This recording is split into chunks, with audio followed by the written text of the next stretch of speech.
నమస్తే. జనవరి మాసానికి సంబంధించి 12 రాసుల వారికి ఏ విధంగా ఉందో మనం తెలుసుకుందాము.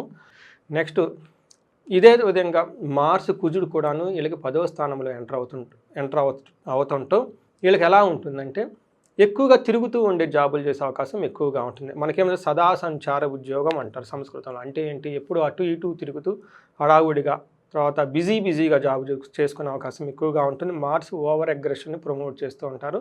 కొంచెం మాట్లాడేటప్పుడు చాలా జాగ్రత్తగా పేషెన్సీగా చేయడం చాలా ఇంపార్టెంట్. నెక్స్ట్ గ్రహం శుక్రుడు, చాలా ఇంపార్టెంట్ అయిన గ్రహం. శుక్రుడి యొక్క కృప వల్లే అందరికీ ధనలక్ష్మి కటాక్షం కానివ్వండి, లగ్జరీ, బోగస్, తర్వాత ఎంజాయ్మెంట్ కానివ్వండి, తర్వాత అట్రాక్షన్, ఇదంతా ఉండేది శుక్రగ్రహం వల్ల. ఇలాంటి శుక్రుడు ఈ రాశి వాళ్ళకి 10వ స్థానంలో ఉండటంతో అంత అనుకూలంగా ఉండదు అని మనం చెప్పుకోవాలి.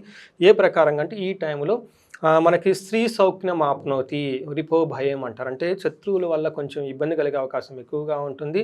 రెండోది, స్త్రీల ద్వారా మీకు హాని కలిగే అవకాశం ఎక్కువగా ఉంటుంది. అంటే ఇంట్లో కానివ్వండి, బయట వాళ్ళు కానివ్వండి, స్త్రీల ద్వారా మీకు కొంచెం ఆటంకాలు వచ్చే అవకాశం ఉందని గమనించుకోవాలి.